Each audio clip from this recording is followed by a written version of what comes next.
ظاہر ہے کہ اس کا سارا ایندھن ایک نہ ایک دن تو ضرور ختم ہو کر رہے گا، تب وہ بالکل سرد اور بے جان ہو کر ایک طرف لڑک جائے گا اور یہ اس دن سورج کی موت ہوگی۔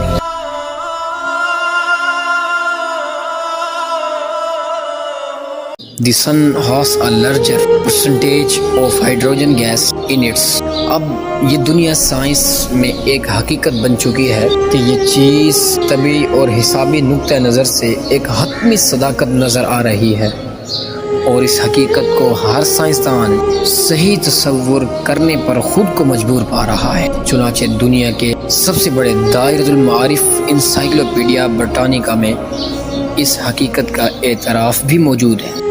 چنانچہ اس میں کیا لکھتے ہیں کہ سورج کے مستقبل کا ارتقاء بھی اس طرح متوقع ہے جس طرح دوسرے عام ستاروں میں ہوتا ہے۔ آخرکار پوری ہائیڈروجن جل کر ختم ہو جائے گی اور ہیلیم اور دیگر وزنی جوہروں کا نیوکلیائی تعامل شروع ہو جائے گا۔ اس کے نتیجے میں سورج کی کیمیائی ساخت بدل جائے گی اور اس کی روشنی میں اضافہ ہو جائے گا، اور اس طرح وہ ایک سرخ دیو بن جائے گا۔ ارتقائی اعداد و شمار سے اندازہ ہوتا ہے کہ سورج کو اس حالت تک پہنچنے کے لیے 1 ارب سال درکار ہوں گے۔ آخرکار جب نیوکلیائی توانائی کے سارے ذرائع ختم ہو جائیں گے تو سورج اپنی آخری ارتقائی منزل تک پہنچ کر ایک سفید بونا بن جائے گا، یعنی ایک چھوٹے دائرے والا ستارہ۔ تو اس موقع پر یہ کہنا بھیجا نہ ہوگا کہ سورج کی حیات مستعار کے ابھی 1 ارب سال باقی ہے۔ تو یہ بات سورج کے جسم میں موجود ہائیڈروجن کی مقدار کے پیش نظر ہے کہ وہ جس رفتار سے اپنا ایندھن ہائیڈروجن کھوتا جا رہا ہے، اس کے پیش نظر اس کے ایندھن کو ختم ہونے میں بھی ابھی عرصہ لگے گا۔ مگر سن لیجئے، یہ کوئی ضروری نہیں ہے کہ سورج 1 ارب سال سے پہلے ختم نہیں ہو سکتا، کیونکہ خود سائنسدانوں نے ہی تحقیقات کے مطابق ہمارے سورج جیسے بعض ستارے پراسرار قسم کے دھماکوں سے پھٹتے رہتے ہیں۔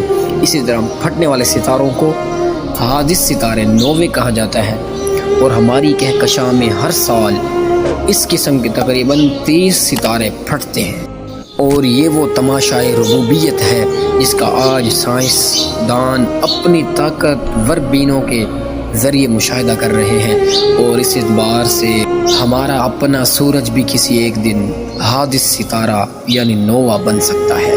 چنانچہ اس سلسلے میں خود جارج گیمو نے اس کا امکان کا اظہار کرتے ہوئے تحریر کرتے ہیں کہ ہمارا سورج بھی کسی دن اچانک ایک حادث ستارے کا روپ دھار کر ایک لطیف گیس میں تبدیل ہو سکتا ہے۔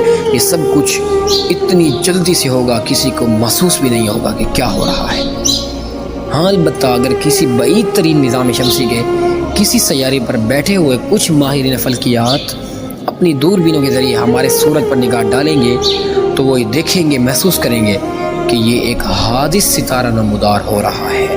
لیکن یہ تو سائنسی تحقیقات تھیں۔ اب آئیے قرآن کی حقانیت کی طرف، اسلام کی حقانیت کی طرف، رسول صلی اللہ علیہ وآلہ وسلم کی صداقت کی طرف کہ آپ علیہ السلام نے اللہ کے پیغام کو کس طرح بتلا دیا تھا کہ سورج کی پیدائش اور موت کی یہ پوری داستان، جس کو دنیائے سائنس آج 20ویں صدی میں دریافت کرتی نظر آ رہی ہے اور اس کا انکشاف کر رہی ہے کہ قرآن عظیم کے ذریعے روز اول ہی میں ایک علمی پیشن گوئی کے طور پر اس طرح بتا دیا گیا تھا، اذا الشمس کورت واذا النجوم انکدرت۔ ایک وقت آئے گا کہ جب سورج بے نور ہو جائے گا، جب ستارے ٹوٹ کر گر پڑیں گے۔ تو اس موقع پر پہلی آیت میں سورج کی بے نوری یا اس کی موت کی خبر دی گئی۔ سورج کی موت کس طرح ہوگی تو میں نے آپ کو پوری حقیقت سے روشناس کروا دیا ہے۔ میں آپ سے یہ کہتا ہوں کہ اس حقیقت کو محفوظ کیجیے۔ ایسی چیزیں یاد کرنے کے قابل ہوتی ہیں، محفوظ کرنے کے قابل ہوتی ہیں۔